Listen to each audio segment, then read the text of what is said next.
What's up and welcome back. I'm John Stark from MacMovieGuy.com, your favorite blind film critic, and today we're going to talk about Resball. This is a new original Netflix film. It's got audio description and it's pretty great. It's based on a true story. It's produced by LeBron James. Seems to be checking off all the boxes.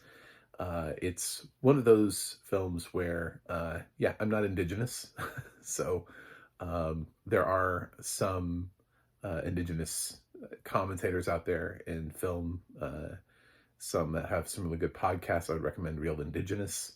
Um, and they talk about representation of Indigenous talent in media and also films like this. And when there's a television show or something like that, like Reservation Dogs, just, you know, sort of the celebration of the fact that not everything is old school John Ford cowboys and Indians or spaghetti westerns and stuff like that, where everybody's just sort of out there around teepees and stuff. And we have actual plot lines and even something like Wind River, which was technically set on a reservation, but somehow required Jeremy Renner and Elizabeth Olsen to be the leads of the film. We don't even have that here. We have really an Indigenous cast that has really centered this basketball drama, which I thought was pretty solid. I don't know that it necessarily breaks the mold in terms of inspirational sports dramas in a way where I was like, oh my God, that's the best one I've seen in years. But it has a compelling story. It has an interesting catalyst that changes the game for these kids. It features, we get to see these kids and sort of what they go through in their res culture, in their traditions. You see differences in some of them that speak Navajo and others that don't, and how that comes to play in the end when they sort of, there's a pretty nice dig at Nicolas Cage for being in Wind Talkers when they start calling their plays in Navajo, because they realize that's their strength against other teams, is that if they can call things out, nobody will understand what they're saying. Competing teams.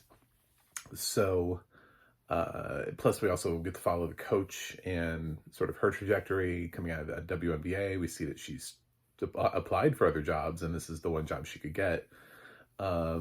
It's sort of like me as a blind person getting jobs working in accessibility for blind people. It's sort of like, kind of, I can keep sort of propagating in the same circle, but breaking out of that would be sort of the story. And she seems to be trapped sort of like, well, you can't coach anywhere but Indigenous high school men's basketball. So I don't want to necessarily reveal what the catalyst is, because I want you to have that emotional gut punch. So I don't assume everybody watches trailers. I think some people just look at this and they go, oh, I like basketball movies. Click. Good for you. Do that. And let the movie just sort of hit you as it hits you. I think people like went into We Are Marshall and like they knew what was going to happen. So like, I don't know if the emotional gut punch to that film necessarily sat as much as Resball, which wasn't necessarily like a nationally televised thing, so you wouldn't necessarily know about it going in unless you watch the trailer, which you don't always have to watch the trailer to everything. I rarely watch trailers anymore. I only watch trailers that are thrust upon me in commercial breaks or because I'm early to the theater. Like, I don't seek them out anymore. I think it's way more fun to just go into a movie and be like, yep, I'm here. Since I go into everything literally blind anyway, I might as well go into it actually with no concept of what it is I'm about to watch, except maybe like who's in it, and that's what I'm giving you, is that gift. So the audio description, I thought they did pretty well with the basketball scenes. What they really focus on is sort of the traditions, what makes this movie different than all of the other sports dramas, which is the fact that it is featuring a almost entirely Indigenous cast, and therefore it gets to talk about and culture and tradition and show that on screen, and show sort of like what the real life res struggles would be. And I think the audio description track supports that and really brings that out quite well. I like this film. I don't like love it to where I feel like it's like next gen sports drama where it's the one thing that to rule them all. But yeah, I think it's a very strong effort, especially considering the way that Netflix kind of regurgitates a lot of very mediocre films on us week in and week out.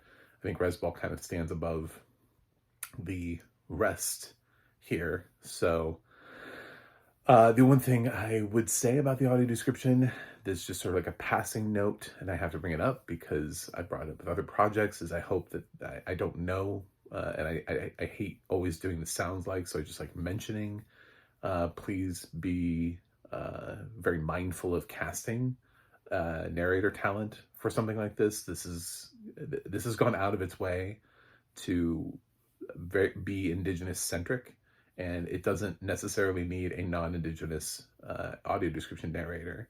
I think we have an opportunity here to bring in somebody, because there are very few opportunities. They've only been happening more and more recently, where we've seen things that really center around Indigenous talent in a positive, non-historical way, like Res Dogs, like Fancy Dance, where the cast is almost completely void of non-Indigenous actors, and fully just supports the idea that we can get people. Prey would be another one that I would have made sure to use an Indigenous narrator on. And I'm not sure we're doing that. I think we should think about that. And just mindful casting. We have an opportunity, to do that because of how many narrators there are out there in the world. And it's nice to every once in a while make sure that we have our own representation, and make sure that lands as well. So, I can't go around to I don't know all these narrators. I know some of them, and I don't go up to all of them and be like, what race are you? What ethnicity? What do you identify as?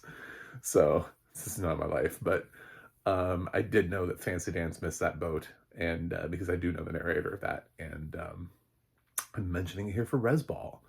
So because I don't know, question mark is what that is. Anyway, I think it's a strong drama on Netflix that you should check out. I don't know. This is sad because I think this probably could have gotten an awards campaign. I would have tried, because I think this could have shown up at a lot of like indie spirit type of things. It feels like it might have had that vibe. So I would have at least tried to put it out there. I don't know that Netflix gave it any sort of a theatrical release, which would qualify it for anything, any of those type of awards. But it's one of the stronger films they made this year. So I'm going to give Resball a B+. I liked it. I think you'll like it. And check it out. In the meantime, please click like and subscribe. I need that in my life. And comment below about your thoughts on Resball, or me, or anything really. Just penguins. I don't know. Whatever you want to talk about in the comments. And I will see you guys on the other side.